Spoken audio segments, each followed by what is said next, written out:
What's going on, folks? This is Clay with Clay's AC and Auto Repair and Accurate Engines here in Grand Rapids, Michigan.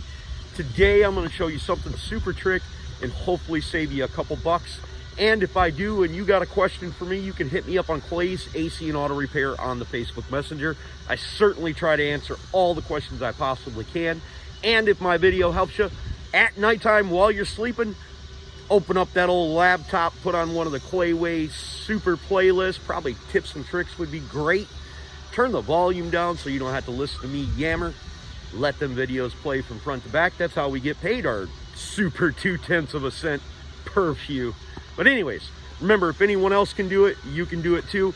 And in this situation, it's not only about the how to do something, but it's also about the why you're doing it. So I'm going to show you some stuff on the back of these Chevy Traverse, Buick Enclaves, Saturn Outlooks, GMC Acadias, and this particular one is on a GMC Acadia. But don't worry, folks, if you own any of them model vehicles, this will certainly help you. If you walk out one day and you notice a little bit of coolant dripping out the back, this video will help you out. So what we've got is a GMC Acadia that we're working on. Yes, I know this is a Chevy Traverse that we're looking at right now, but I've already fixed this car and it's going on down the road. And these newer model vehicles, they have front and rear air conditioning systems. That also means they have rear heat and rear air conditioning. You can certainly look back here because this is a very common cause for air conditioning not working.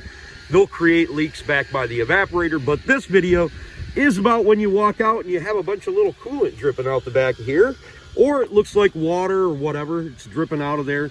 Well, your lines probably have some corrosion on them and you need to rectify that. It's super expensive to replace these lines from front to back, so I'm going to show you a way to splice into them lines and do it super cheap and super easy. So we'll get going on this. So if you ever come out to your Chevy Traverse, GMC Acadia, Buick Enclave, Saturn Outlook, and you've got coolant like that, never fear, Spidey fans. Clay is here and he's going to show you how simple this is, and it's not that big a deal. We need to be cautious that the coolant is not too hot when we start to work on this, so make sure the vehicle is cool before you start this procedure. So if we look up underneath here, we can literally see this coolant dripping down. So we're going to go ahead and remove this wheel and see where the leak is actually at. Taking a jack, we can jack up the rear tire here and then remove it. Once you removed your lug nuts, if your wheel still won't come loose, take your foot and go backwards and kick on the outside of the wheel, and that thing will pop right off usually. Now I'm going to simply reach up and pull back on the splash guard that's covering the line. Pulling back our splash guard, we can see that there's a bunch of leaves and debris that's collected up underneath there and a bunch of dirt. This has been leaking for a while. That's mud. Now if we look, we can see it dripping right there at that black plastic fitting. And because of the dirt and stuff that's collected up underneath there over the years, it's caused it to leak. Okay, so we've got a couple screws that we need to remove. These are Torx T20, and that looks like a 7mm. So we're going to remove a couple of them. We don't have to remove the whole splash shield, I don't think. But for right now, I'm going to start with this area right here and remove the screws and see how far I can get it back. It just seemed easier to remove the 10 screws that were holding this down, along with the 1 7mm here, and remove it out of the way, hopefully, so we could get at it and also film us repairing it. Along with the screws, there's a couple little pushies up in here. I believe 2, maybe 3. We need to remove them as well. Okay, pick your poison for removing these pushies. They can be a serious pain in the butt.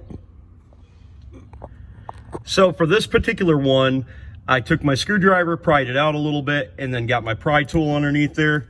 And hopefully I should be able to work it out and get that out of there. Once you get that part out of there, you can pull out on the plastic and get the other piece out. Now I'll grab this one out of here.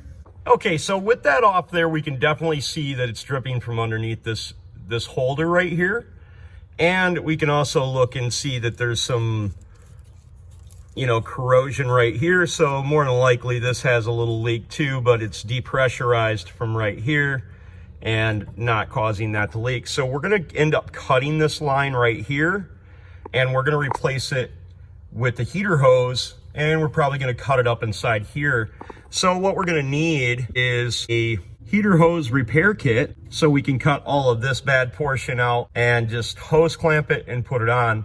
I'm assuming it's this line. It could very well be this line. We'll take this off of here and find out. Now, in this particular vehicle situation, the air conditioning is not working, and I'm here to tell you that more than likely it's either these rear lines are bad as well, or the evaporator up there if you have a dual air conditioning system. It's not the only thing that could be wrong with it, but I've already checked the rest of the air conditioning system and everything seemed tight.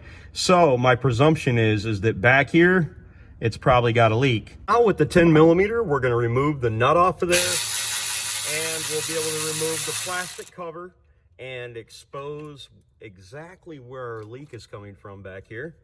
If we take a screwdriver, we can quite simply pop this off of here, but removing the bracket nut, it's not really necessary, but it did help a little bit. It's actually the upper line that's leaking. I'm surprised it's not this bottom line. No, and you see they've rubbed together over time, and it's cracked it right about there. Somewhere in there. Well, we can see, as I expected, that it was this bottom line. And when we take our finger and rub it across the top of here, there's just the smallest of pinholes in there. And it's probably from rubbing on that bracket down there and causing it to drip. We'll fix her up.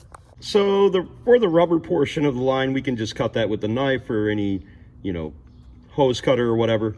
For the metal portion, you can cut it with the Sawzall, a Dremel, use a line cutter. I'm gonna use a line cutter. It's generally the cleanest. Put a catch pan underneath it, just so none of your beloved pets come and lick up the sweet tasting coolant. Now, with the line off of there, we can surely see exactly what happened, how it rubbed through, and you can see the potting of the metal. This is aluminum, so it's got some pits and stuff inside there. Well, we're not gonna ditch this piece that we took out of here, and we cut it up there for a specific reason. We're gonna use this as the connector. Now, of course, we can go down to the parts store and we can pay $3 or $4 and get this. But if we have a couple hose clamps, we can actually use this portion of this line. We're gonna cut it, and we'll use this as a connector right there to connect our hose, which is right here. And this is 5/8 hose in this situation, but it could be 3/4. And we'll put some bevels in this so it doesn't pop off. We'll put some bevels in that so it holds the hose on there relatively easy. And we've got a simple, free, fairly quick fix. Now that we've got it cut, we need to mushroom it a little bit. So we're just gonna take a ball peen hammer and give it a little bit of mushroom on each side so we can use it inside our heater hose and hold the heater hose to this fitting.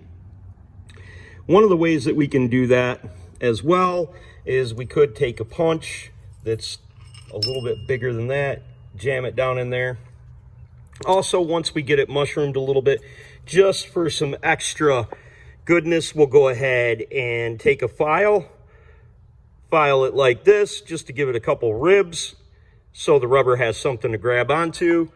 Doing the same thing on this side, except for with this side, we can grab it with a pair of pliers and hit it with our ball peen hammer or whatever accoutrement you want to use to get a little mushroom in that so the hose doesn't fly off.